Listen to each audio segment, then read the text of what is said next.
Todos. Boa noite também a quem está assistindo, nos assistindo pelas transmissões das redes sociais.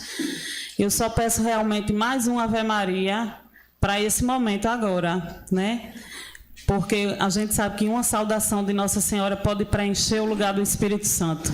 Então vamos pedir a intercessão dessa mãe. Ave Maria, cheia de graça, o Senhor é convosco. Bendita sois vós entre as mulheres, bendito é o fruto do vosso ventre, Jesus. Santa Maria, Mãe de Deus, rogai por nós, os pecadores, agora e na hora de nossa morte. Amém. Então, sem mais delongas, para quem não me conhece, é rapidinho. Sou Juliana, a gente não vai falar uma coisa sem se apresentar, é estranho. Eu sou Juliana, sou paroquiana aqui da Nossa Senhora das Candeias, catequista, provida, convicta, mãe, esposa, mãe de 4 filhos, e é isso. Sem mais delongas, vamos lá.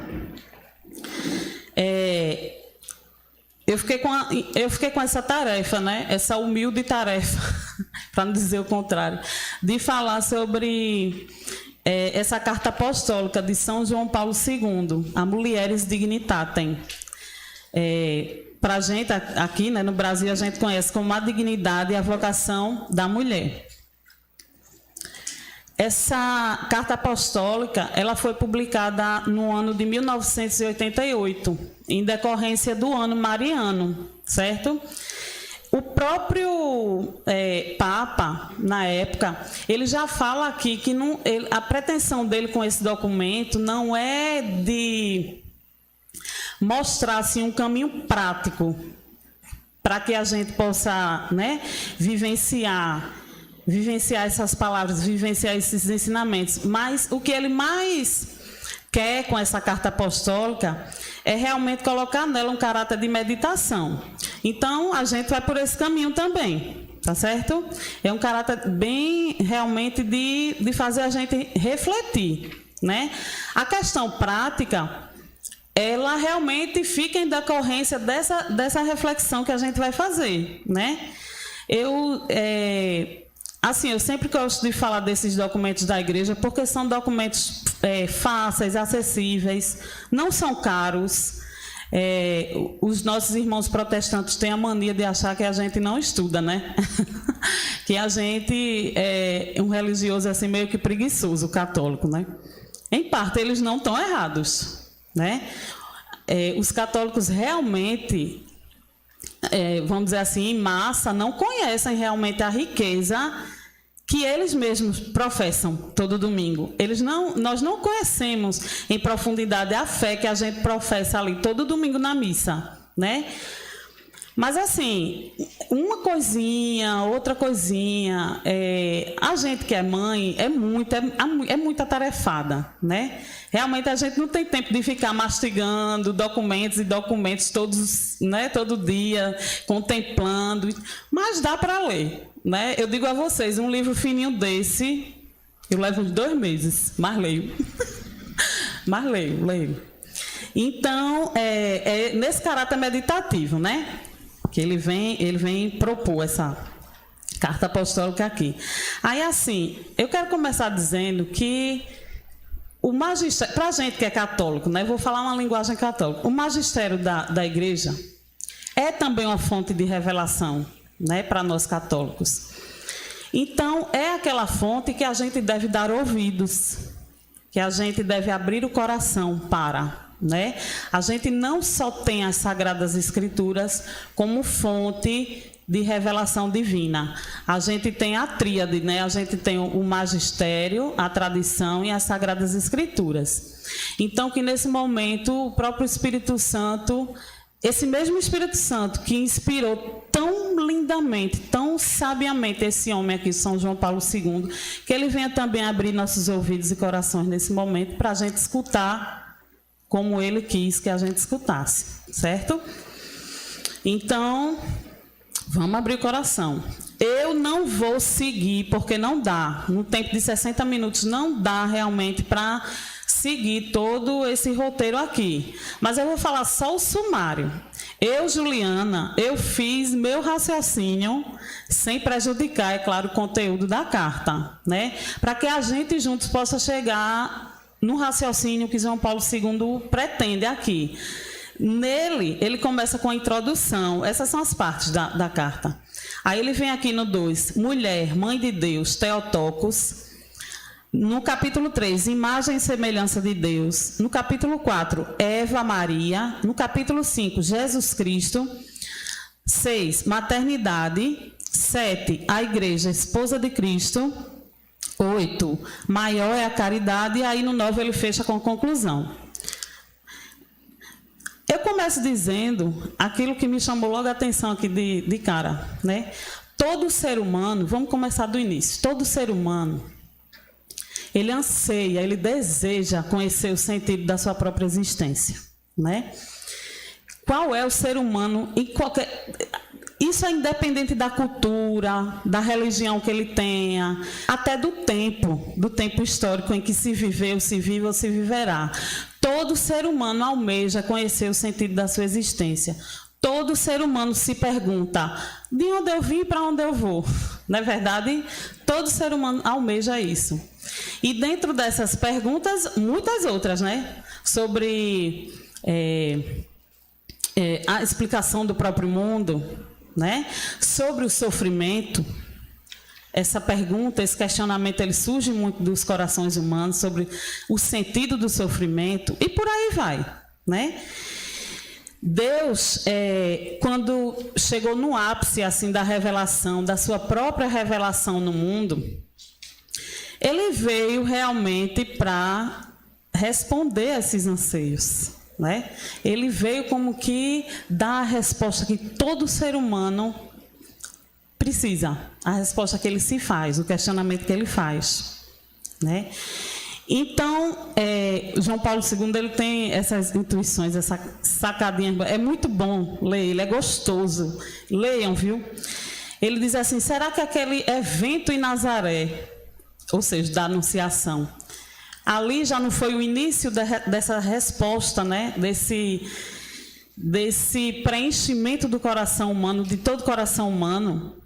E engraçado que a gente pode ver isso em todas as religiões, né? A gente sabe, a gente como católico acredita que a plena verdade, a catolicidade da verdade está dentro da igreja. Mas as outras religiões, elas são expressões desses anseios humanos, de procurar explicar a si mesmo e a história onde ele vive. Tanto é que a gente pode perceber, às vezes tem religião por aí que coloca qualidades assim transcendentais em animais, né?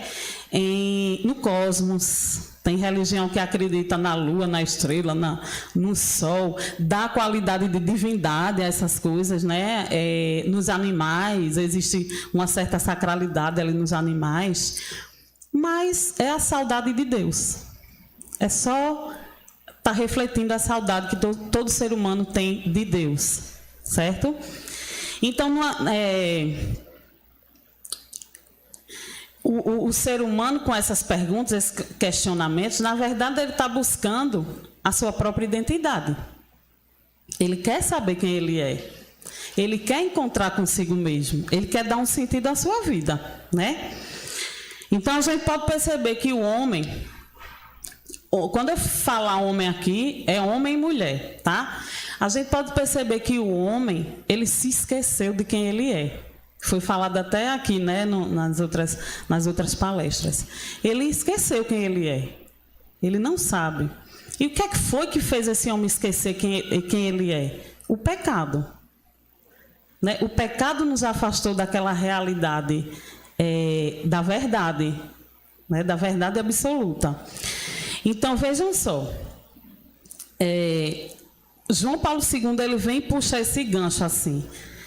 Vamos olhar a nossa própria pré-história teológica. Então, ele o tempo inteiro, ele fala assim da palavra, ele recorre a essa palavra princípio. Mas porque o próprio Jesus Cristo, ele recorreu a essa palavra. por 2 vezes, e é onde eu começo, aqui é meu ponto de partida para puxar o gancho e ir para o raciocínio. Por 2 vezes ali naquela conversa entre Jesus e os fariseus, onde os fariseus questionam Jesus sobre a indissolubilidade matrimonial. Vocês lembram, né? Onde eles vêm testar Jesus, né? E perguntam sobre a indissolubilidade matrimonial. Por 2 vezes Jesus, naquele diálogo, fala essa palavra princípio. Aí eu vou ler aqui na íntegra para a gente relembrar, né, dessa passagem nas Escrituras. Alguns fariseus, para o experimentarem, aproximaram-se dele e disseram-lhe: é permitido a um homem repudiar sua mulher por qualquer motivo? Ele respondeu: não lestes que o Criador, desde o princípio, os fez homem e mulher?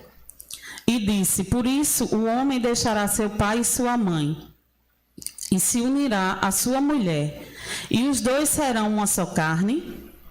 Portanto, já não são 2, mas uma só carne. E aí os bichinhos não ficaram satisfeitos com essa resposta que Jesus deu e insistiram, né? Pois bem, Jesus termina dizendo: pois bem, o que Deus uniu, não separe o homem. E aí eles vieram, né, com a insistência. Por que foi então, perguntaram eles, que Moisés preceituou dar-lhe carta de divórcio ao repudiá-la? E Jesus responde: por causa da dureza do vosso coração, Moisés permitiu que repudiasseis as vossas mulheres. Mas no princípio, olha aí a palavra de novo, não foi assim. É certo? Assim, eu esqueci de dizer que eu ia comentar. Aqui foi em 1988, provavelmente para dar uma resposta a um feminismo que já se apresentava no mundo como uma grande ameaça à identidade da mulher, né? Eu ia começar dizendo isso, porque o magistério não é só para estar lá de enfeitinho, bonitinho, não. Ele tem uma razão de ser, né? Então, provavelmente, uma carta apostólica dessa veio realmente, veja, 88. Se esse homem visse o que está acontecendo agora, imaginem vocês, né? Olha o desafio do nosso Papa Francisco. Onde a gente chegou e tão rapidamente, né? De 88 para cá.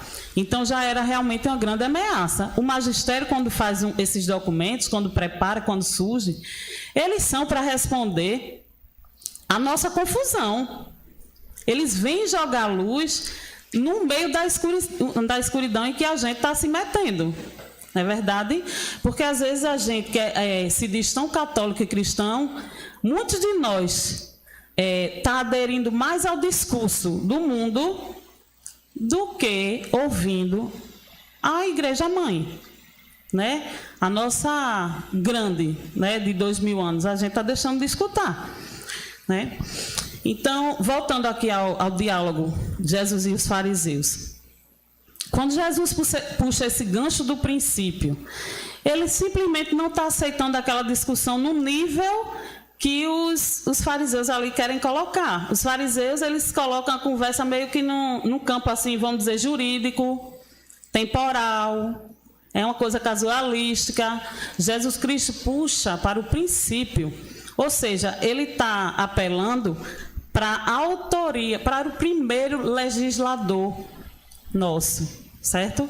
Para a autoria eterna, para a razão de ser de tudo. Ou seja, essa conversinha aqui de que, mas Moisés, tarará, tiriri, tarará. Veja, a dureza do coração. Ele volta ao princípio para dizer, opa, você está subjugando sua mulher aqui hoje. Vocês aí, né, aqueles homens, viu? Não são vocês aí, né, que estão me escutando. Vocês estão subjugando essas mulheres dentro do matrimônio. Mas no princípio não foi assim, não. Quando ele diz que Deus criou homem e mulher e os dois se farão uma só carne, ele está querendo dizer o quê? Que homem e mulher foram criados com a mesma dignidade, a mesmíssima. Não tem diferença entre um e outro. Porque quando Deus fez o homem como homem e mulher. Não tem como sair dessa dualidade. E ele apela ali para a consciência daqueles fariseus. Nós somos esses fariseus, viu? Quando a gente lê a Bíblia, é bom a gente se colocar no lugar da gente. Às vezes a gente tem mania de ler a Bíblia, olha eles, né? A gente tudo parte para a terceira pessoa. Não, nós somos esses fariseus. Muitas vezes a gente coloca as questões da modernidade, do tempo, para querer mudar a vontade de Deus. É isso que eles estão fazendo aqui. Quer dizer, colocando critério humano para mudar o desígnio eterno. Não muda. Não muda, porque quem está no tempo e muda o tempo todo, se movimenta, né, passa de uma opinião para outra, isso é a gente. Deus não tem essa característica, não. Deus é imutável. Para Deus, tudo acontece ao mesmo tempo e agora. É tudo simultâneo. Deus tem a posse da vida inteira, simultaneamente. A gente não, a gente é do tempo, a gente se mexe, a gente muda de opinião, a gente é feminista hoje, é beata amanhã, depois então beata hoje, feminista amanhã. Ele não. Ele é imutável, é eterno. Não tem como mudar a vontade de Deus. Então não adianta esse argumento de que, mas hoje, né, a evolução histórica levou a gente, as mulheres de ontem já não são as mulheres de hoje, a família de ontem já não é a família de hoje, tudo mudou e hoje o conceito de família é outro. Aqui, não mudou nada. O que mudou foi a ilusão da gente, né, de achar que mudou, mas não mudou nada não. Então, ele recorda, né, esse fato de o homem ter sido criado em igualdade, de dignidade com a mulher. E ali ele quer dizer também que esse tipo de relação desigual que há naquele matrimônio. Porque, veja, os homens masculinos mesmo, agora estou falando de homem a homem, os homens masculinos, eles podiam ter esse privilégio, assim, entre aspas mesmo, porque isso não é privilégio nenhum, de repudiar a sua esposa. A esposa não tinha esse direito. Estão me entendendo? E o pior aqui que eu acho, essa palavrinha, por qualquer motivo. Quer dizer, né? Posso dar um chute na bunda da minha mulher a qualquer momento e ninguém tem nada a ver com isso. Ou seja, minha gente, a gente sabe que naquela época, naquela cultura, naquele tempo, ser mulher não era uma coisa fácil. Pensem vocês como era realmente sofrida e trágica a vida de uma mulher que era repudiada por seu marido. Né? Vê que relação desigual. Realmente era uma mulher subjugada, era uma mulher humilhada. Né? E ele vem dizer, opa, não é por aí não. Essa vontade, essa relação desigual, ela não brota da vontade de Deus. Apesar dele puxar o gancho ali de Moisés, não brota da vontade de Deus. É vontade humana mesmo, certo? É bom que a gente tenha isso em mente. Então, recordar esse princípio, né? Aqui o tempo todo ele traz esse gancho do princípio, é recordar a nossa própria antropologia, é recordar a nossa essência, é recordar o nosso ser, é recordar o sentido da própria criação do ser humano. Certo? Recordar esse princípio é voltar à nossa pré-história teológica, certo? E entender por que a gente está assim hoje, se a gente não foi ontem, se não era assim na criação, certo? Nesse contexto do princípio, né, o João Paulo II tem outra obra que dizem que ele vai ficar mais famoso por essa obra do que como o papado dele, que eu não sei se vocês já ouviram falar, que é Teologia do Corpo. A Teologia do Corpo, ela foi, inclusive, antes disso aqui, né? Que foi 88, Teologia do Corpo em meados aí, final dos anos 70, que é um compilado enorme de muitas catequeses de São João Paulo II sobre a sexualidade humana. É maravilhoso. Eu já comecei a ler 3 vezes, não terminei não, viu? Mas é maravilhoso. Até a parte onde eu li, realmente me deu muita riqueza assim, da doutrina católica, muita coisa que eu não conhecia, passei a conhecer realmente depois da Teologia do Corpo. E lá nesse livro Teologia do Corpo, ele fala desse princípio como um estado de inocência original. Ele usa esse termo muito sabiamente, né? Os homens ali, os primeiros homens criados, eles viviam no estado de inocência original, ou seja, não havia pecado ainda, né? Era estado realmente de pureza. E é por isso que a gente vai para lá, dar um saltinho até esse tempo, para a gente ver que hoje precisamos ser resgatados para o princípio, porque nos afastamos demais. Então, o matrimônio, vamos falar logo, ele nasceu nesse contexto da criação, né? O matrimônio entre o homem e a mulher, obviamente, nasceu nesse contexto da criação. Ele nasce aqui, minha gente, como reflexo do próprio amor esponsal de Deus. Ou seja, o homem e a mulher, com o próprio amor esponsal entre um e outro, imitam o amor esponsal divino. É lógico que vamos guardar aqui as proporções, que não é a mesma coisa. A gente nós todos, homens e mulheres, nós estamos destinados a casar, a fazer um casamento, a realizar um casamento com o infinito, né? O Gênesis, ele se inicia falando de um matrimônio. O matrimônio nasce no contexto da criação. O matrimônio é entre um homem e uma mulher que ainda não conheciam o pecado. Eles viviam o amor puro, o amor da graça, né? E nas Escrituras, quando você vai lá para o final, o Apocalipse, ele também termina, é o início da Bíblia e o final da Bíblia, ele termina também falando de outro matrimônio, o nosso com Deus, as núpcias do Cordeiro. É nosso destino. É por isso que a gente não consegue se satisfazer uns com os outros. É por isso que a gente nunca acha a felicidade plena no nosso esposo. Nosso esposo jamais achará a felicidade plena conosco, nem com os nossos filhos. É óbvio que a gente tem muitos momentos de alegria, né? Não é para vocês aí que não casaram ter medo, não. Temos muitos momentos alegres, mas esse preenchimento realmente da alma e do coração humano, só quem vai conseguir é Deus. Se a gente está destinado a algo tão grande, a gente jamais vai se satisfazer com coisas pequenininhas, não é? É daí que decorre todo tipo de idolatria também, do homem para com a mulher, da mulher com o homem, filhos, etc. E aí, gente, ele também tem uma expressão aqui nesse Mulheres Dignitárias, tem muito boa, para o tempo todo ele fala disso. Porque assim, veja, quando a gente fala o termo humanidade, a gente não pode compreender humanidade somente pensando no homem masculino ou somente pensando na mulher feminina. Não tem como compreender o todo pela parte. Então, ele vem usar esse termo aqui maravilhoso, unidade dos dois. Porque a relação do homem com a mulher, a comunhão do homem com a mulher, ela também imita a comunhão trinitária.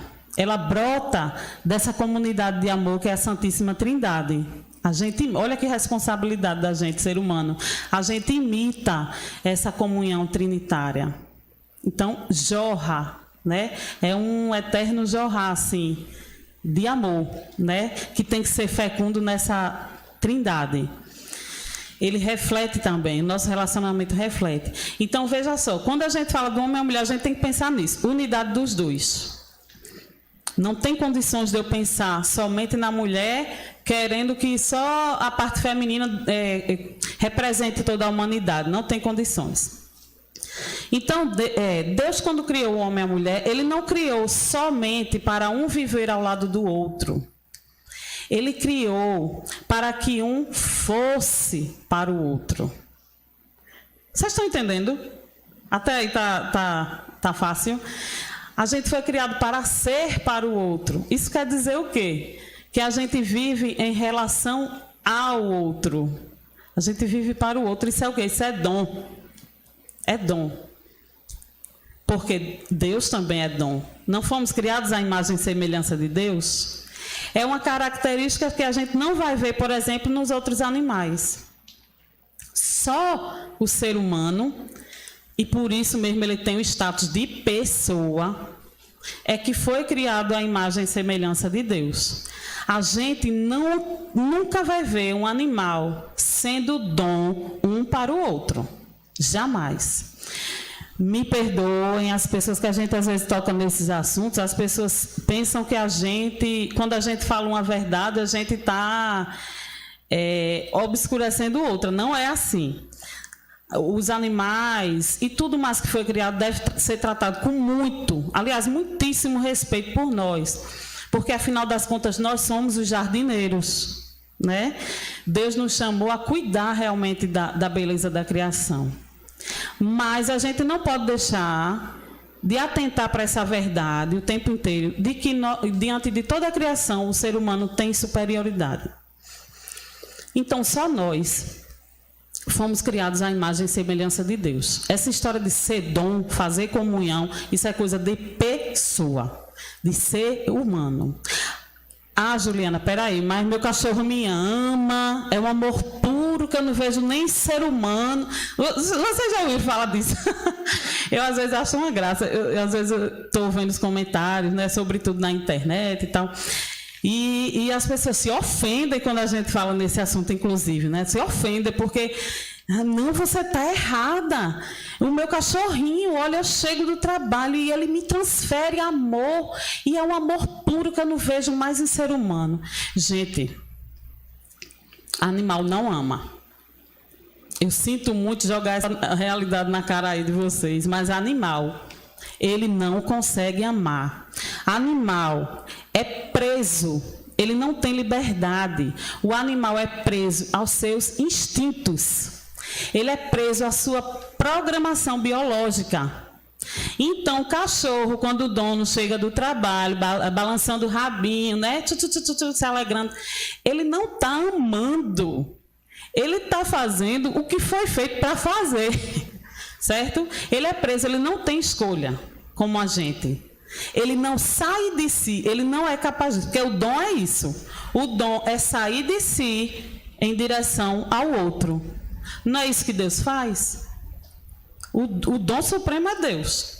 Sai de si, saiu dos céus, né? Tomou a condição fraca do ser humano para vir resgatar a gente. Isso é ser dom. O animal não tem isso não, certo? Então, não daqui, mas de teologia do corpo também, porque um acaba complementando o outro, né? É tão forte isso, tão verdadeiro, que ele começa a fazer uma análise ali dos Gênesis, coisas que eu particularmente nunca tinha parado para refletir tão profundamente sobre isso. A gente lê tão automaticamente, né? As duas narrações ali da criação, nunca para refletir. Gente, Adão, ele não encontrou auxiliar, né? Um auxiliar que lhe correspondesse em animal nenhum. Quando Deus diz, não é bom que o homem esteja só, antes de criar a mulher, o que é que ele faz ali no Gênesis? Ele faz um desfile para Adão, de todos os animais, um desfile entre aspas, um desfile é a minha coisa aqui. Ele promove um desfile ali na frente de Adão, para que Adão vá nomear, né? Nomeie todos os animais. Nomeando aqui significa interagir com aqueles animais. Veja, se ele deu nome a todos os animais, ele passou por todos. E nenhum deles, ele se reconheceu. Dá para entender isso aí? Adão, com essa interação toda com os animais, ele conseguiu perceber aquilo que ele não era. Olha que forte. Ele não é um animal. Não é. E o que foi que Adão disse quando viu a mulher pela primeira vez? Agora sim, é osso dos meus ossos e carne da minha carne. Foi ou não foi? Olha que encantamento lindo, né? E eu já ouvi uma expressão tão engraçada que achei a primeira poesia que a gente vê na Bíblia. Osso dos meus ossos e carne da minha carne. Reconheceu na mulher um outro eu. Isso é forte. Reconheceu na mulher o outro eu. Reconheceu na mulher uma comum humanidade. Por que é bom a gente saber disso tudo, tomar essa consciência? Não é só pela questão homem e mulher, mãe e filhos. Mas, olha, se a gente for... Eu vou tocar rapidamente nessa questão do aborto. Como a gente não sabe mais quem é, a gente também não sabe mais quem o outro é. A gente está desconhecendo a nossa própria espécie. Quando uma mulher está grávida, a gente não tem mais isso no coração, esse íntimo, essa afirmação de que é osso dos meus ossos e carne da minha carne. Não tem. A gente está deixando de reconhecer a humanidade do outro eu no ventre de uma mulher. E isso é muito perigoso porque abre brechas para muitas outras coisas, para eutanásia, para domínio realmente do homem para a mulher, né? Domínio com as crianças. Gente, eu ando meio cansada até de ouvir falar barbaridades que estão acontecendo contra crianças. Eu não sei vocês, mas eu já estou... Gente, sei não o que é isso não que está acontecendo. A gente está virando animal. Animal. Né? Porque olha o que a gente está vendo aqui. Quem age propriamente por instinto e preso a eles, que não sabem se libertar? Animal. Olha no que o pecado está transformando a gente. Animais, bichos. Né? Quando a gente aceita realmente essa realidade do aborto como cultura, como algo normal... A gente não está conseguindo mais essa consciência, essa autoconsciência que surgiu lá no princípio de Adão, de não olhar para um animal e não se reconhecer nele. Hoje, sem exageros, né? É claro que não é todo mundo, mas sem exageros, eu conheço pessoas que lutam assim... com todas as forças, lutam piamente por causas animais e são promotoras do aborto humano. Olha onde a gente chegou. Quer dizer, elas são capazes de falar em direitos dos animais. Mais uma vez eu repito, viu, que às vezes as pessoas pensam que a gente está, como é que se diz... Não, fechando os olhos para esse tipo de causa. Não, tem sim. Agora, sem idolatria, né? Sem idolatria, porque animal não é ser humano, jamais vai ser o ser humano e não deve ser tratado como ser humano. Porque dessa forma a gente tira até a própria dignidade do animal, quando a gente trata como um filho, né? Tem gente literalmente deixando de ter filhos, de procriar, de participar do eterno gerar de Deus, para ser pais de pets, como diz a história, né? De pets, de cachorro, de cadela. Fim de papo, porque eu não quero gerar polêmica. Eita, eu falei tanto que me perdi agora. Então, a dignidade da pessoa é construída na comunhão, isso aí eu já falei, né? É o que nos diferencia, inclusive, dos outros animais. A nossa dignidade provém realmente da comunhão humana. Como imitação, somos imagem e semelhança de Deus. Como própria imitação da comunhão trinitária. Certo? E agora, gente, a gente falou do princípio, de quando tinha pecado, de quando tinha pureza. Mas isso tudo foi cortado, né? A gente está cansado de saber que o homem, por livre e espontânea vontade, quebrou a aliança que tinha com o seu Criador e nessa escolha trouxe o pecado para a história humana. Então, agora a gente vai olhar a mulher depois do pecado original. E a primeira coisa uma das primeiras coisas que João Paulo II vem chamar a atenção da gente é ali naquela pequena frase que a gente também lê tão automaticamente, nunca para pensar nela direitinho.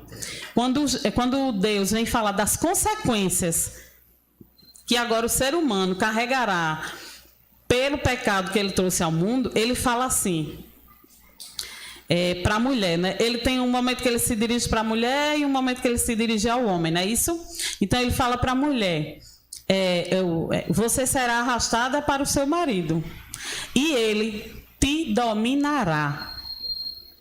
Só isso, tá? Ele te dominará. E João Paulo II vem fazer uma reflexão profunda sobre esse termo, ele te dominará. Olhe para a gente hoje. Tem uma ligação direta. A questão do homem fazer uma mulher de objeto, né? Ter essa relação de domínio desordenada realmente em relação à mulher. Tem uma ligação direta com o pecado original, fazendo com que essas consequências elas se prolonguem até nossos dias. E hoje, que é um homem autoproclamado homem sem Deus, né? Porque a sociedade está se proclamando assim. Somos o Estado laico, somos... É uma sociedade sem Deus. Hoje é que o bicho está pegando mesmo. Quando a gente ouviu falar em tantos estupros, tanta barbaridade, inclusive contra crianças, às vezes eu fico pensando, será que é porque a gente não tem internet? Ou será que é porque realmente hoje o pecado realmente está fazendo com que a gente vire esses animais bárbaros? Olha que coisa, né? Contra crianças. Ele te dominará. Então, veja, é importante a gente perceber que a igreja ela não é alheia ao sofrimento feminino, sofrimento verdadeiro, né? De que realmente existe esse domínio masculino em relação ao gênero feminino, em relação à mulher. A igreja não é alheia, a igreja entende, realmente. A mulher, existe algo de legítimo em a mulher querer realmente se libertar desse domínio masculino. Mas isso não é só questão de mulher, é questão da humanidade inteira. Ele vem falar isso aqui. É responsabilidade da humanidade inteira superar essas consequências do pecado original, né? É dever da humanidade. Só que aí... Só para complementar, assim, que refletindo no que você bem, né, falou agora, que a coisa está ficando tão cada vez pior, que não só querer, vamos dizer assim, a mulher se libertar disso, mas ela já está querendo o contrário. Isso. Né? Ou seja, ela passando a dominar, isso. Não respeitar o homem, isso. Não respeitar também a própria mulher. Isso. Enfim, ou seja, o negócio só está piorando, né? Isso. Era aí que eu ia chegar, porque é o raciocínio de João Paulo II também aqui, né? Que embora a igreja tenha essa consciência e sabe desse sofrimento, né? Não é alheio esse sofrimento da mulher, realmente a proposta da igreja para superar essas consequências não estão realmente de acordo com os moldes feministas. Certo? É claro que existe algo de legítimo, existe, realmente. Mas não passa pelas propostas femininas, ou feministas, femininas não, feministas, principalmente de hoje, né? A coisa radicalizou tanto. E o Papa João Paulo vem e diz, olha, apesar desse sofrimento todo, né? Apesar dessa consciência de que a gente vê que a mulher é realmente subjugada, ela está numa relação muitas vezes desigual, que piora para o lado dela, né? Realmente é muito mais grave para o lado da mulher. Apesar disso tudo, ele diz, nada justifica a masculinização da mulher. Tá? Então, a solução não está realmente nessa masculinização. Porque quem perde com essa masculinização é a própria mulher. Nós perdemos. Certo? Essa igualdade que a gente viu aqui do princípio, né, que na verdade é eterna, essa igualdade é uma igualdade de dignidade, mas não é uma igualdade de papéis. Então, se a gente quer igualar a sociedade ao ponto de não haver mais diferenças de papéis, quem sofre, minha gente? Eu digo, não, todo mundo. A humanidade. Todo mundo. Não é só a mulher que perde, não. Porque a gente faz parte de uma ecologia. É ou não é verdade? A gente faz parte da ecologia. Pode falar. É assim, que eu sempre tive a noção e sempre existiu uma modalidade que já vem do longo do princípio, como diz o pessoal aí, que a mulher sempre foi submissa ao homem. E que o homem não pode, de jeito nenhum, jamais ele vai baixar a guarda dele para ele ser dominado pela mulher. Como a mulher hoje é motorista de ônibus, já vi, ela dirige essas máquinas altas, gerente, elas estão crescendo profissionalmente. Mas já vi falar, homens falar, que a mulher nunca vai ser mais do que o homem.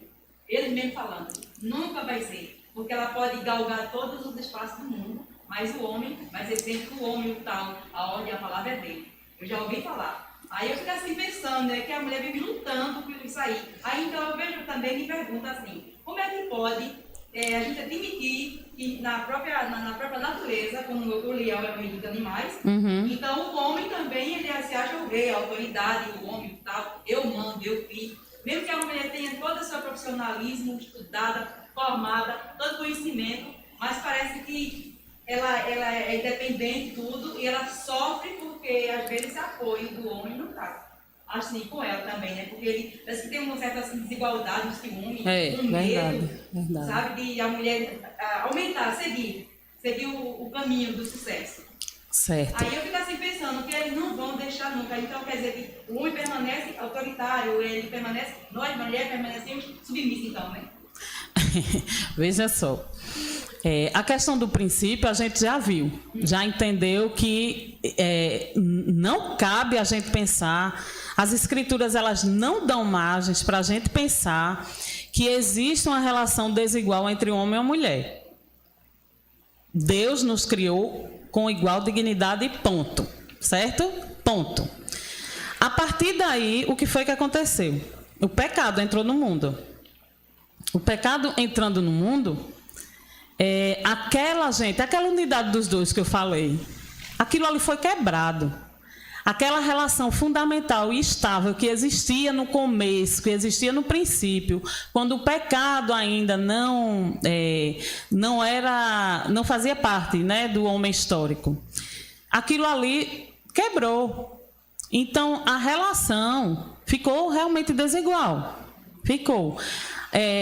O feminismo, na verdade, é uma resposta a um outro tipo de comportamento humano que é igualmente devastador, que é o machismo, certo? Tem homens realmente que têm essa mentalidade, que a mulher nunca chegará ao seu nível, né? Que a mulher não tem capacidades por ser mulher. São João Paulo II fala muito disso também, que às vezes a gente sem querer também discrimina, né? Também age com preconceito pelo fato dela ser mulher. Mas a própria história vem nos mostrando que a mulher tem muita capacidade que o homem também tem, certo? Então, Juliana, é lícito as mulheres em outros campos, em outras coisas que elas não faziam antes na história, elas hoje estarem tomando espaços que antes eram meramente masculinos. E que, gente, claro que é. Claro que é. O que não é lícito é a gente querer colocar esses critérios, que são humanos, para dentro da realidade da igreja.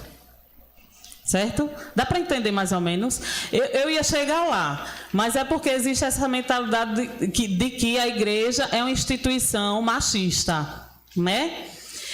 Por quê? Porque toca nisso que a senhora falou, logo no iníciozinho, a senhora disse assim, não, a mulher tem aquela submissão.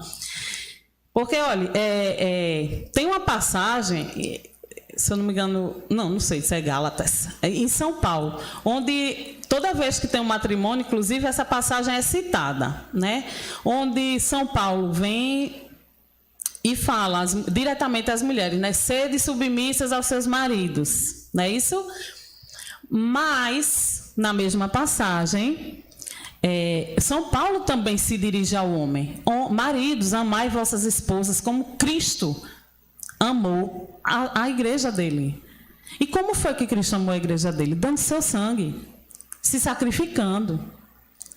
Então, quando a gente faz a análise certa, com a interpretação que a Igreja Católica dá realmente dessa passagem, a gente não pode entender nada menos do que uma submissão mútua. Mútua. O marido submisso à mulher e a mulher submissa ao marido. Afinal, nascemos para servir, não para ser servidos. Eu sinto muito quem está nos bancos da igreja assistindo missa pensando o contrário, ou vivendo contrariamente a isso. Mas a gente nasceu para servir, não para ser servido. O próprio Jesus e a própria Virgem Maria são essa realidade do serviço, né? Ela diz, eis a serva do Senhor. Servir aí significa reinar, viu? E ela abraça a causa messiânica do filho dela, sendo a primeira a dizer, eis a serva do Senhor. E em várias passagens, Jesus Cristo também fala, eu não vim para servir, mas para ser... Jesus do céu, claro que Jesus falou o contrário. Eu vim para servir, não para ser servido. Entendeu? Então, nessa passagem ali de São Paulo fala de uma submissão mútua. É a mulher que se submete ao homem. Se submeter não é virar uma escrava, minha gente. Não é, por exemplo, permanecer num casamento abusivo. Não é isso, não. Não, pelo amor de Deus. Não é permanecer apanhando e ficar ali tentando fazer aquele marido mudar. Gente, não é isso, não. Se submeter aqui é ser dom. É aquilo que a gente está falando aqui. É um retorno ao princípio. É a esposa ser dom para o esposo. Dom. E não uma escrava que vai apanhar dele todo dia, achar bom e recomeçar o dia apanhando. Não é isso. E o marido está disposto a morrer por essa esposa. Qual é a mulher aqui, sinceramente, vocês que estão me assistindo em casa? Qual é a mulher que, sabendo que um homem está disposto a morrer por ela, a entregar até sua última gota de sangue, qual é a mulher aqui que não vai se submeter a esse homem? Me diga. Claro que vai. Essa submissão mútua é tentar realmente dentro do seu matrimônio fazer um resgate ao princípio, onde havia igualdade de dignidade. Nenhum é senhor e nenhum é escravo dentro dessa relação. Nenhum é objeto e nenhum tem a posse daquele objeto. Não. Isso aí é relação desigual, é relação pecaminosa, que a gente tem que lutar todo dia, né? Porque, vamos ser sinceros, dentro da casa da gente... A gente passa por esse tipo de situação. Não estou dizendo que ninguém aqui apanha, não é que eu apanho, não é coisa extrema, não. Mas a gente passa por esse tipo de relação que muitas vezes, sem a gente querer, por causa do nosso pecado, ela se torna desigual. Mas todo dia é dia de recomeçar, né? Toda hora, aliás, é hora de recomeçar. Todo instante é instante de recomeçar. É isso que a igreja diz. Entendeu a questão da submissão? Não somos escravas deles, não. E só fazendo um parênteses, aí entra também, inclusive, esses pensamentos naquilo que você falou lá no início, né? De que nós, católicos, né? Assim, já falando da gente católica, nós, católicos, não buscamos compreender muitas vezes as respostas que a igreja nos dá. Isso. E acaba se submetendo aquilo que quem não é da igreja diz que a igreja diz. Isso. Na verdade, é uma interpretação de gente de fora da igreja. Quem interpreta para a gente? Quem é que melhor interpreta as escrituras para a gente? O nosso magistério, né?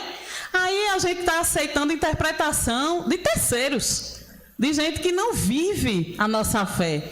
Eles pegam, tanto é que só pegam esse versículo da submissão da mulher. Eles escondem. Eu particularmente não vejo as feministas falando dessa parte que São Paulo diz.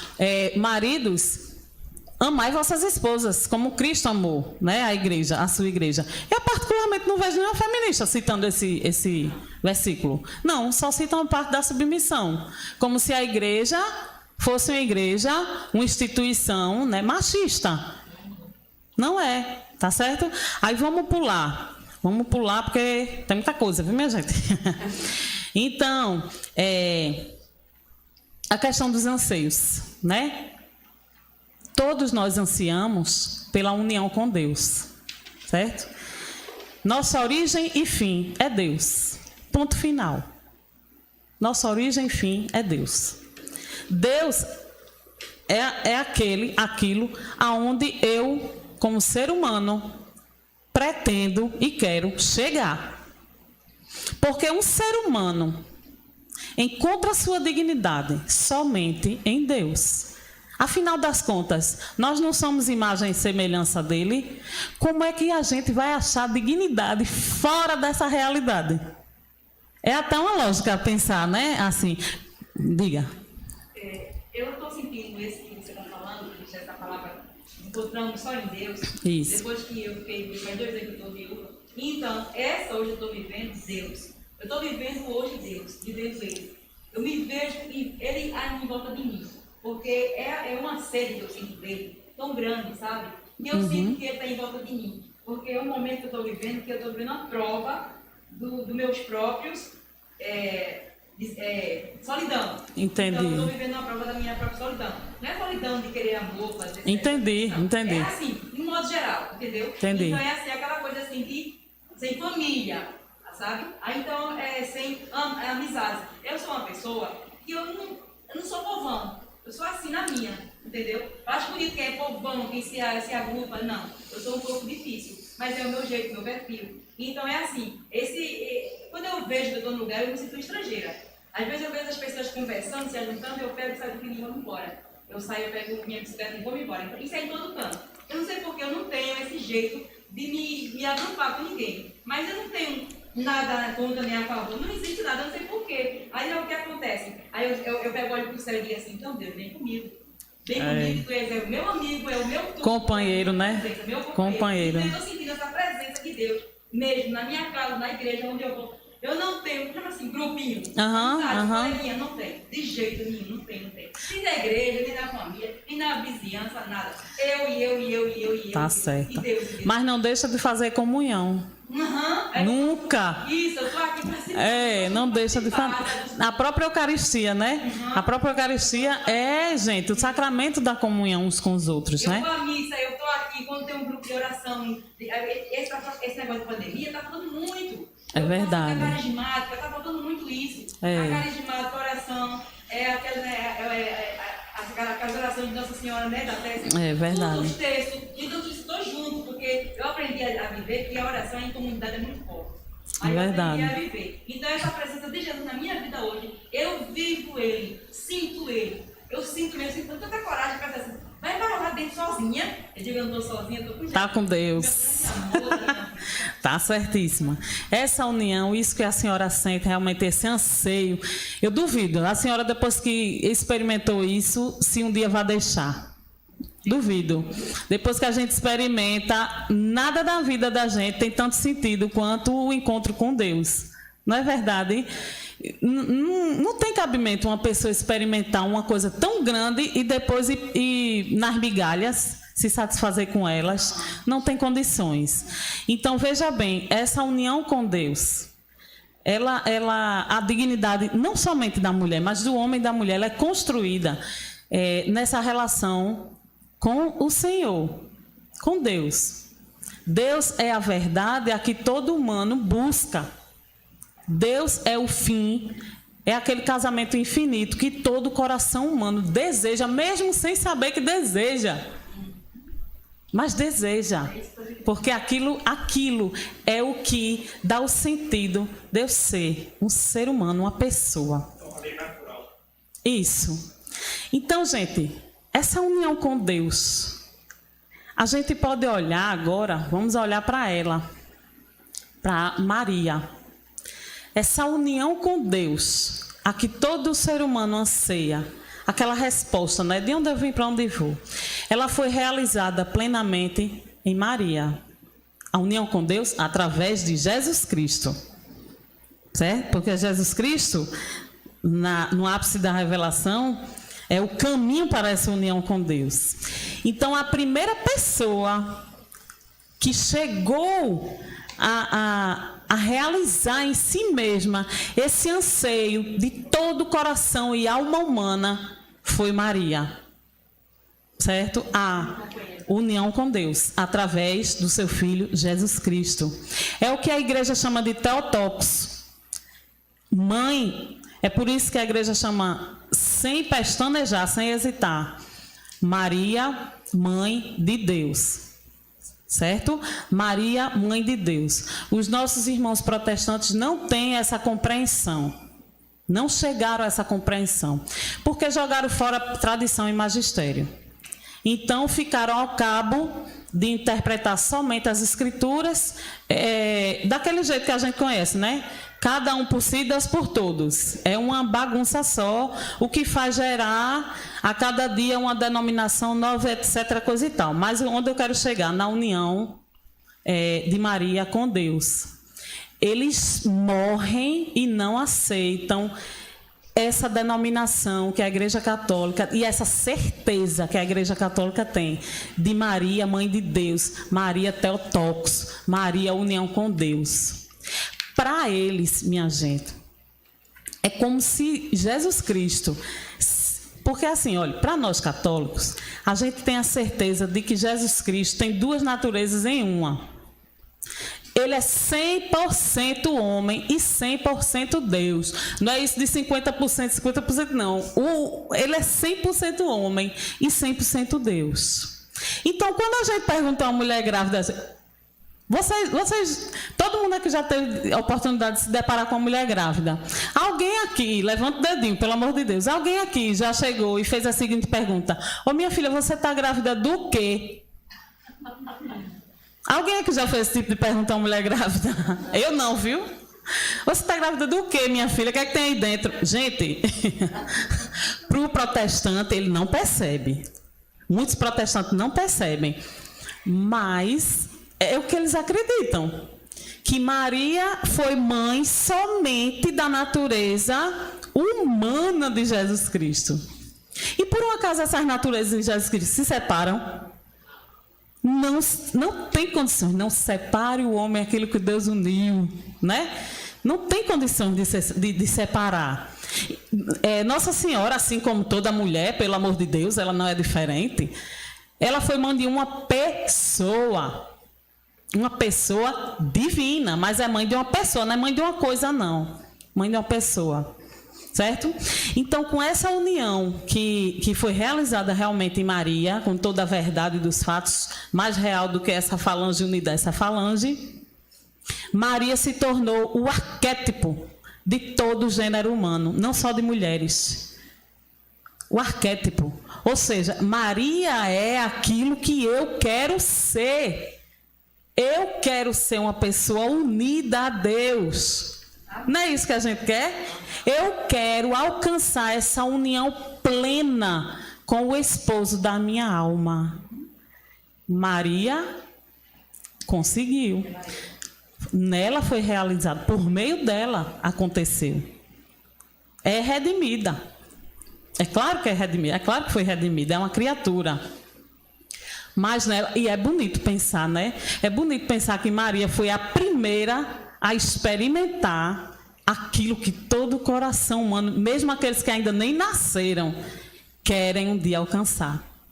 Nessa mulher, ela experimentou. E mesmo aqueles que já tinham nascido antes, mesmo os que tinham nascido antes, todo coração almeja a união infinita com Deus. Né? É onde a gente se encontra com o ser humano.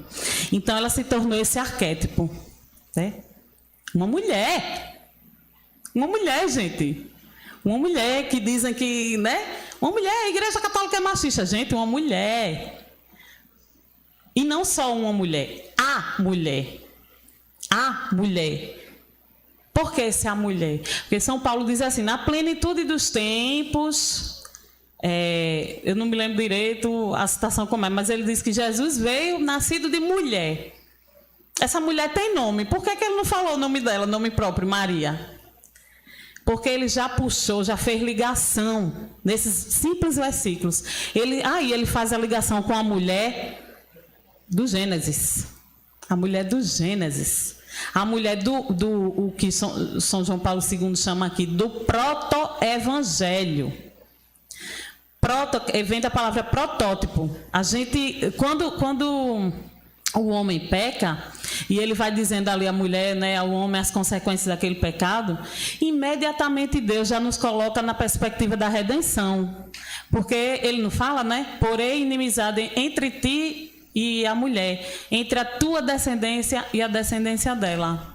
Ali já é um protótipo do evangelho futuro, né? Futuro para a gente, para Deus não, mas futuro para a gente. É um proto-evangelho. Maria é essa mulher do proto-evangelho.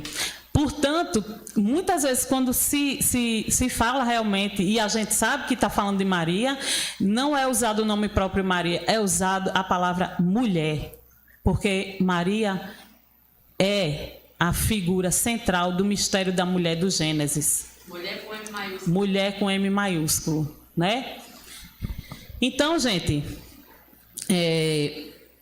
essa questão da mulher, a gente tem uma dualidade ali, Eva Maria, né?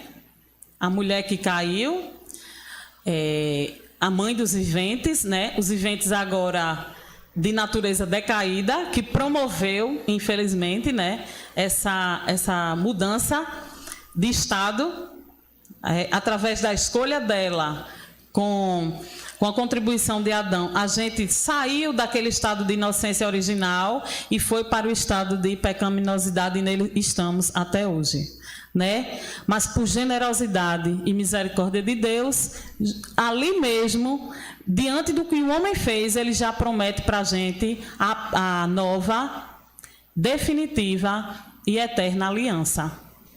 E engraçado que é uma mulher que inicia essa nova, definitiva e eterna aliança de Deus com a humanidade. É uma mulher. E é interessante perceber que Deus ele é pedagogo por excelência, né? O mesmo caminhão que o homem destrói, ele vai e começa a específica. É verdade. Nova reconstrução da humanidade. Ele recria a humanidade inteira. Ele é pedagogo por excelência. É verdade, verdade. Pode dizer. Maria, ela tem um modelo de presença de uma mulher bem vestida, bem composta. Aí eu pergunto, quando nós, assim eu boto assim, nós mulheres, vivemos num clima desse calor, tudo, aí a gente não vai andar com o vestido lá nos pés, não vai andar. Aí tem gente que sai da igreja católica e vai e bota aquela roupa que ela andava, né? Eu não estou julgando assim, comentando. Então ela bota aquela roupa bem comprida, né? Olha, agora tem isso. Bem comprida, manga que é assim, gola fechada. Aí eu fico assim, olha, meu Deus, na igreja católica, a gente não vai, claro, ninguém tem o padre falou, ninguém vai para a praia de baquina, com roupa de padre, né? Ninguém vai de paletó. Mas assim, tem exceção, a gente deve buscar ali a roupa da gente, a gente católica, deve saber se vestir na presença de Jesus, na Eucaristia. Sagrada, né? Diante do sagrado. Maria, ela parece muito bem vestida, porque naquela época, lá onde eles andavam, as mulheres andavam assim mesmo, com um manto na cabeça, com as vestes longas, até as crianças. Aí eu fico assim me perguntando, se espelha, aí já vi gente dizer, né? Se espelha em Maria, veja quanto ela é simples, veja como ela mostra o modelo dela ser, veja ela como é uma mulher, só em ver a mulher é uma mulher orante, é uma mulher que a gente vê o Espírito Santo nela. Então, eu fico assim perguntando, meu Deus, eu estou longe desse caminho, porque ainda não entrei assim. Então, eu tenho medo de fazer um negócio assim, da roupa e o pecado, sabe? Os pecados. Entendo. Aí eu fico preocupada com isso, porque a gente tem que saber vestir-se realmente, mas vestir-se, se libertar de tudo. Vestir-se mesmo. Vestir uma sinceridade, uma verdade, não uma capa, uma fantasia. Externar o interior, mostrar, não é? Que a pessoa tá ali encapado, não sei o quê. Aí tem gente que julga, entendeu? Eu sei. Né? Aí eu fico assim pensando, meu Deus, eu quero imitar Maria, mas a gente não consegue, somos tão pecadoras que a gente não consegue imitar Maria na íntegra. Maria orante, Maria do silêncio, Maria acolhedora, Maria amiga, Maria mãe, Maria irmã, essa Maria mãe de Jesus que está mostrando, olha aqui, sou eu, né? Mas ela também entende que às vezes nós temos um momento que vai chegar o nosso momento, né? Com certeza. O nosso momento a gente com certeza. Seguir feito ela, e eu mesmo me sinto assim, não estou seguindo direito como ela quer. Eu também nunca me sinto digna de Nossa Senhora. Nunca me sinto. Mas a gente tem que, assim, ao mesmo tempo a gente tem que compreender aquilo que a gente é, né? O que é a gente? A gente é um bocado de companheiro fraco. Minha gente. A gente é um bocado de gente dividindo a vida. Todo mundo fraco. Todo mundo fraco. Quando eu vejo o pecado do outro, isso é até um exercício para a gente parar de ser fofoqueiro. Quando eu vejo os erros do outro, os pecados do outro, imediatamente, em vez de soltar a língua, o que é que eu penso? O outro, com seus erros, é a imagem de mim mesmo. É a imagem de mim mesmo. Então, para que eu vou condenar? Para que eu vou julgar? Para que eu vou falar? São essas pequenas coisas que trabalham o interior. Quando o interior vai mudando, o seu exterior também vai. É um acompanhamento, né? Mas na minha convicção, é um processo de nós dentro de nós mesmos. É uma briga. É ao mesmo tempo, como diz o Padre Marcelo Rossi, Satanás usa a nossa mente. Isso. Usa muito a nossa mente. Corpo, mente, tudo. Nada que ele veio. Aqui não, Jesus põe a mão, protege. Mas ele usa a nossa mente. É verdade. Ele fez uma coisa que não é. Diz uma coisa que pensou, foi ele que botou na nossa mente. Aí, quem tiver provisão de oração, vai se segurar. É verdade. Todo dia rezando eu peço, eu não quero parecer santa, eu quero ser santa. Eu não quero, olha, livre de mim essa tentação de querer parecer, eu não quero, quero ser santa.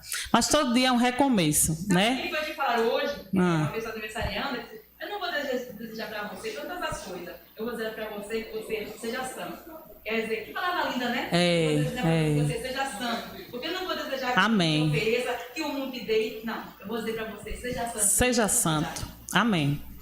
Então, deixa eu continuar aqui, gente.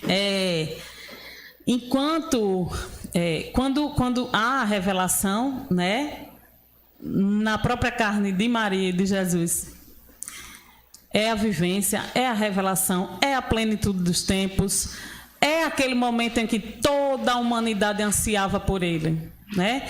E tudo se iniciou com aquela simples anunciação do anjo, simples entre aspas, né? Porque se eu receber um anjo na minha casa não vai ser simples não, mas simples anunciação do anjo Gabriel com a anunciação da sua gravidez. Nesse momento, minha gente, nesse exato momento em que ela disse sim, faça-se em mim segundo a vossa palavra. Esse fiat de Nossa Senhora, né? Nesse momento, sabe o que aconteceu? E a gente não enxerga, a gente não vê. Ela resgatou aquele princípio que a gente deixou de ter, aquele paraíso. Porque o homem quebrou a aliança no seu coração, primeiro com o Criador. Ela fez um resgate. Então, veja, é interessante quando a gente pensa nessa dualidade, Eva-Maria. Ela foi testemunha do princípio da verdade sobre a criação do ser humano à imagem e semelhança de Deus. Maria, agora, com o seu fiat, ela é testemunha do novo princípio e da nova criatura surgida em Jesus Cristo, da nova criação. Aliás, como ele diz aqui, ela própria é uma nova criatura. É ou não é? Porque ela foi redimida, ela foi resgatada. Ela própria é a nova criatura. Então, ela inaugura um novo tempo, o tempo da redenção. É bonito a gente pensar nisso, que quem inaugurou, e por meio dela, né, é uma mulher. Uma mulher. Eu não sei se alguém aqui já leu as escrituras inteiras, a Bíblia toda, mas eu acho que todo mundo sabe disso. Toda vez que Deus falava de aliança com o ser humano, era a homens que ele se dirigia. Abraão, Noé, Moisés. Aqui não. Na nova, definitiva e eterna aliança, é uma mulher. A mulher, de novo, né? Não é uma, é a mulher. A mulher está no centro do evento salvífico de Deus para com a humanidade. Uma mulher, certo? E aí, a gente fala muito isso, né? De que foi uma mulher e tal. Sim, mas tudo bem. Mas em questão das outras, o que é que isso tem a ver comigo, né? Tem uma parte muito bonita aqui dedicada também das Escrituras a falar de Jesus Cristo e de que ele veio trazer uma novidade. Maria inaugurou essa novidade evangélica. Jesus Cristo ele veio com a sua existência, com a sua encarnação, ele veio trazendo na sua missão o resgate da dignidade da mulher. Ele veio recordar. Essa conversinha que a gente viu lá entre ele e os fariseus, ele está fazendo o quê? Se não recordar aquilo que a mulher é por natureza. Epa, meu filho, por que você está subjugando? Por que você está tratando, né, com essa relação desigual, essa relação de domínio? Por que está tratando ela como objeto? É como se ele estivesse dizendo isso. No princípio, não era assim, não. Homem e mulher são igualmente dignos diante de Deus e diante um do outro. Ele veio realmente resgatar essa dignidade, relembrar o coração humano, o coração esquecido, o coração distante, o coração que quebrou com seu pecado, essas verdades naturais dentro dele, né? Então, em várias passagens assim da Bíblia, a gente pode perceber o tratamento que Jesus dá às mulheres. Eu não vou sair citando um por um aqui, não, porque todo mundo aqui conhece. É assim, exemplo da samaritana, por exemplo, né, ali no poço. Engraçado que até os discípulos de Cristo ficavam assim, surpresos. Ele pegava até isso, mas Senhor, estás falando com uma mulher? Né? A mulher, gente, naquela sociedade ali, naquele tempo, naquela cultura, era realmente um ser humano de segunda classe. Não tinha vez nem voz. E Jesus Cristo chega rompendo com esses paradigmas sociais e traz de volta a luz da verdadeira dignidade da mulher. E aquela mulher que ele perdoou a adúltera? Vou chegar nela. A gente tem o exemplo de Marta, de Maria, muitos exemplos, muitíssimos. Exemplos onde ele pega a mulher e coloca ela como modelo do cristianismo, um modelo para a humanidade, a viúva, né, que coloca ali as suas moedinhas, e ele coloca ela como modelo. A gente vê Jesus se admirando com a fé de algumas mulheres, não é? É lindo, aquelas cenas são maravilhosas. Ele tendo compaixão daquela mãe que já viúva, né, enterrando seu filho único. Nesse momento eu gosto de pensar que ele pensou nela. Eu, Juliana, né? Porque ali não tem dizendo isso, não. Mas eu sempre que leio aquela passagem onde ele se compadeceu, se eu não me engano, chegou até a chorar, né? Por ela. Aquela mãe que ia levando o filho para enterrar, a mãe já viu. Eu penso que ele pensou em Maria. Eu penso que ele pensou primeiro na própria mãe. Não é bonito a gente pensar assim? Então, ele veio trazendo essa novidade. Então, a minha irmãzinha ali falou da questão da mulher adúltera. Papa João Paulo II, ele coloca aqui um destaque para ela. Ele deixa um espacinho só para falar realmente dessa ocasião, porque ela é muito simbólica e muito significativa. Aquela mulher que foi pega em adultério, né, foi pega em flagrante, e os homens ali da sua sociedade, né, os seus contemporâneos, chegam assim, como quem quer testar realmente também Jesus Cristo, né, condenando aquela mulher, e iriam apedrejar e tal, e todo mundo sabe daquela história. Mas o que a gente tem que pensar, né? O que é que essa passagem nos traz? Jesus Cristo ali, ele está tão tranquilo, né? Primeiro, é uma coisa que a gente tem que se admirar. Ele está abaixado no chão, bem tranquilinho lá, riscando. Ele está bem tranquilo, bem... E aí, quando ele diz assim, aquele que não tiver, né? Aquele que tiver sem pecado, que seja o primeiro a tirar a pedra. Gente, nesse momento, isso é tão forte. É porque a gente não para pensar, às vezes. Nesse momento, ele faz cada homem que está ali, masculino. Eu quero encher a boca para dizer isso. Masculino. Ele faz, nesse momento, aqueles camaradas olharem para dentro de si e enxergarem os seus próprios pecados, né? E também, além disso, de enxergar no seu ato de apedrejar aquela mulher, os efeitos também do seu pecado. Entende? A coisa que Jesus Cristo faz ali é muito grande. Ele traz essa consciência no homem. Peraí, por que a mulher sozinha está pagando pelo pecado dos dois, de todo mundo? Era isso que acontecia. Por que é que aquela mulher tem que pagar sozinha pelo pecado de todo mundo? Por que é que o pecado daqueles homens passam em silêncio pela sociedade? Por que não se fala? Por que os pecados deles não são expostos? Entendesse? Olha que coisa forte.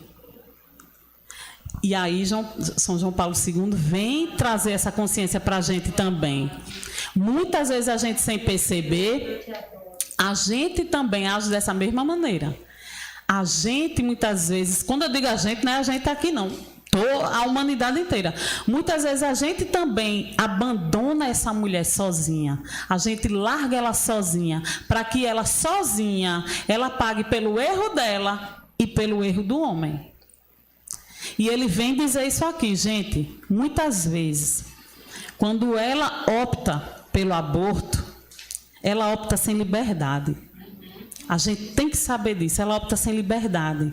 Porque ela foi pressionada por alguma criatura masculina atrás dela. Muitas vezes o pai da criança e muitas vezes o próprio pai dela. Isso eu estou falando como provida agora, porque a gente estuda, né? E a gente vive atrás desse tipo de estudo, desse tipo de pesquisa. Muitas vezes essa figura masculina, ou do pai dela, ou o pai da criança ali, pressiona essa mulher para abortar. É uma situação de desespero em que ela ficou sozinha para pagar pelo pecado dela e pelo pecado do homem. É muito importante que a gente entenda isso. A gente fala muito, né? Pecado do aborto, crime do aborto. Mas por trás desse pecado há um pecado comum de um homem e de uma mulher. Se hoje essa mulher chegou a esse ponto de desespero, é porque lá atrás começou essa cultura safada e machista dos homens abandonarem e serem indiferentes àquele ser que ele contribuiu para criar. Né? Entendem isso? Só que, é lógico, a gente sabe do sofrimento, do desespero, de tudo, mas a gente não pode aceitar que ela cometa um pecado maior para aliviar o pecado anterior. Não tem condições. Até porque não vai aliviar. Não alivia. Pelo contrário, não alivia. Ela paga um preço altíssimo. Porque quando ela opta pelo aborto, ela atenta contra a própria dignidade dela mesma. A própria dignidade de ser pessoa dela. Todas nós, escutem isso. Vou fazer um resgate ao princípio de novo. Todas nós nascemos com disponibilidade para acolher a vida. Todas nós. Então, é muito difícil que uma mulher abortando, ela não vá sofrer por sua consciência de ter tirado a vida do próprio filho. Porque ela não vai apagar essa inscrição que tem no ser dela. A inscrição que Deus colocou no nosso ser feminino, a disponibilidade de acolher uma vida. É um atentado contra a dignidade dela. Muitas vezes o homem, quando subjuga a mulher, muitas vezes não, toda vez que o homem subjuga uma mulher também, ele não atenta só, ele não fere só a dignidade da mulher. É outra coisa que ele vem ensinar aqui a gente, é atentar para a nossa consciência. Ele também fere a dele. Fere a dele. Porque, como eu disse, a gente vive na ecologia. Na ecologia. Se de repente se desbaratina, gente, toda a sociedade se desbaratina junto. Não é verdade? Já pensou se hoje um sapo quiser ser um macaco? O que é que vai acontecer com a natureza, com a ecologia em si? Se bem que não é uma comparação assim tão pia não, mas a gente também faz parte de uma ecologia. A gente também faz parte de uma ordem. Se a gente sai dessa ordem, a gente se prejudica e prejudica a família, prejudica a sociedade. Todo mundo sai prejudicado, certo? Deixa eu pular. Questão de Jesus Cristo, já passei. A mulher adúltera. Vocês já entenderam mais ou menos onde o Papa São João Paulo II quer chegar? Se eu fizer a pergunta agora, sim, finalmente, qual é a vocação e a dignidade da mulher? Alguém aqui já sabe responder? A gente falou. Alguém aqui já sabe responder? Qual é a vocação de uma mulher? De onde vem a dignidade dela? Eu vou chegar lá logo, viu? Para não me estender demais. Maternidade. Maternidade. Olha que novidade. Que novidade, a maternidade. A maternidade. A gente hoje tem um olhar desfigurado para esse evento, para esse assunto, porque, mesmo que a gente não queira, a gente é influenciado pelas mentalidades mundanas. Mesmo que a gente não queira, a gente começa a olhar para dentro da nossa casa e, meu Deus do céu, eu realmente sou uma escrava. A gente é tentada a pensar assim. Está rindo porque, né, dona Risondeira? Eu sou uma escrava. Gente, eu sou uma escrava do meu lar. Ai, meu Deus, por que eu tenho que fazer tudo e meu marido ali, de perna para cima, no celular? Meu Deus, eu sou uma escrava dos meus filhos, eu nunca paro, eu não tenho tempo para mim, eu não tenho vida. A gente começa a trazer essa mentalidade para dentro da nossa própria estrutura familiar, né? Porque ela é forte, ela é massiva, ela tomou conta do Estado, ela tomou conta das mídias, ela tomou conta das escolas, ela tomou conta das universidades. Então é difícil não pensar assim também. É difícil não olhar para o seu próprio cansaço, para a sua própria exaustão, seu próprio sofrimento, suas próprias dores dentro de casa e não pensar assim, ai Jesus, eu sou escrava. Quando é que eu vou ter minha vida? Quando é que a minha vida vai começar? Gente, nossa vida começou desde o momento que a gente disse sim naquele altar.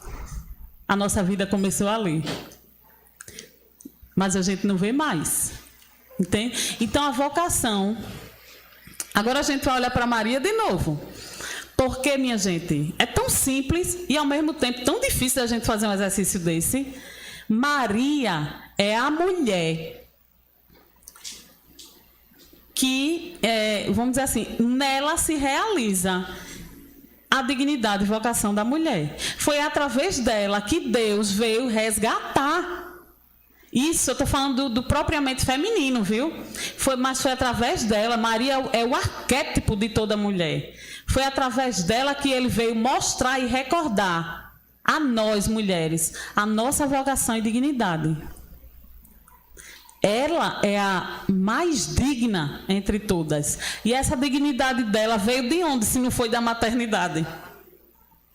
Me respondam isso. Veio de onde? Olha, tudo nela, a gente sabe, foi plena de graça. A graça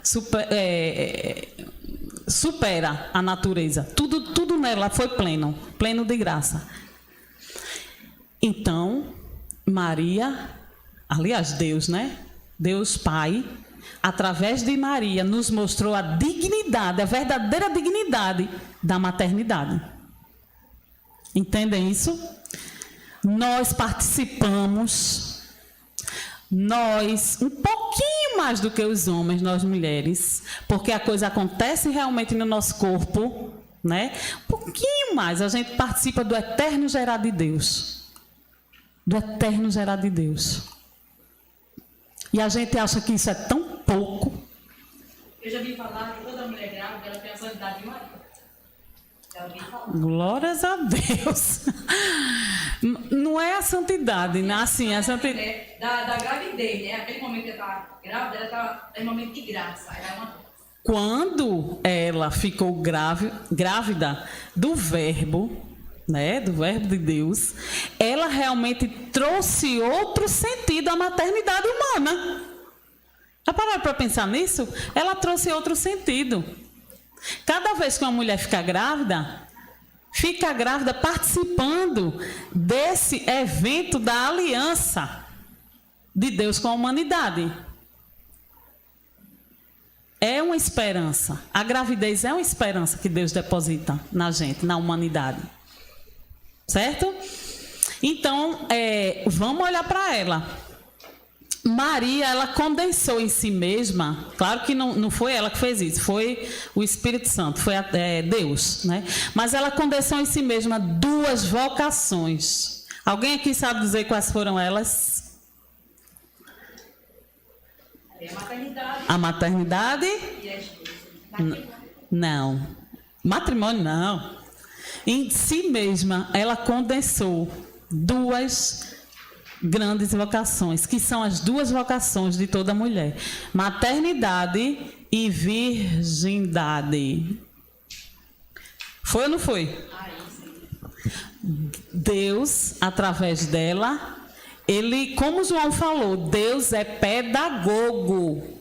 E ele mostra praticamente na cara da gente, mas a gente é que não entende as coisas, né? A gente não tem os pensamentos de Deus. É tão simples. Olha para Maria. Olha, nela tem as duas vocações: virgindade e maternidade. Virgindade. Nenhuma anula a outra nela. Nenhuma foi anulada. Pelo contrário. Essas duas vocações em Maria, elas confluíram, vamos dizer assim, elas concordaram para a maternidade espiritual. Antes de tudo. Ah, Juliana, mas uma virgem, como é que uma virgem é mãe? Uma virgem...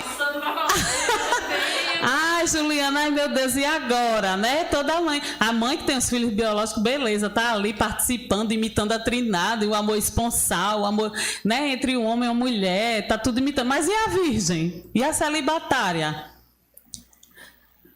Para falar a verdade, a virgindade ela tem até um valor superior ao matrimônio. São Paulo deixa isso bem claro, né? A virgindade por amor ao reino. Mas é claro, ela isso não tira a importância do matrimônio. Como é que uma virgem é mãe? Primeiro que a gente tem que pensar na maternidade, antes de tudo, como algo espiritual. Espiritual. Não foi aquela passagem onde alguém louvou, né? Ah, né, feliz a mulher que te amamentou, que te gerou no teu seio, alguma coisa assim, não é? Que a mulher diz no meio da multidão. E Jesus diz o que a ela? Antes de tudo, antes de tudo, é feliz aquele que ouviu e pôs em prática a palavra de Deus. Nesse momento, pelo amor de Deus, nunca escutem essa interpretação protestante de achar que o verbo divino estava subjugando a sua mãe, nada disso, desprezando, não é isso. Ele está dizendo que antes de tudo, Maria foi mãe espiritualmente. Antes de ser coisa de carne e sangue. Não é forte isso, porque isso é para a gente também. Antes de ser coisa de corpo, só da matéria, é algo espiritual. Então, é assim que uma virgem é mãe, espiritualmente. Não confundam virgindade com solteirice, com safadeza, tá? Porque muita gente confunde, e não é isso, não é porque eu não quero me comprometer com ninguém, vou permanecer aqui, sabe, eu não quero um homem para me aperrear nunca na vida, eu vou ficar aqui, namoro quando quiser. Não tem nada a ver com isso, pelo contrário, a virgindade, ela é muito mais compromisso do que descompromisso. A gente não pode ter essa perspectiva de que a virgindade, o celibato tem um caráter de não. Pelo contrário, é o sim. Uma pessoa que já tem uma experiência sexual e ela resolve ela não querer mais relacionamento, ela vai querer ser um celibatário, pode ser? Se a pessoa ela já teve um relacionamento, ela pode viver como celibatária. Sim. Isso, pode viver. Pode. Aí vê só, gente, estão fazendo dedinho ali para eu chegar logo aos finalmente. Então, a dignidade e vocação da mulher vem dessas duas vocações, da maternidade e da virgindade. Uma mulher que escolhe ser virgem, né? Escolhe entre aspas, que é um dom de Deus, tá? Ela, claro que entra com a sua contribuição, mas é um chamado divino, é um dom de Deus, é uma graça de Deus, né? É a questão do celibato.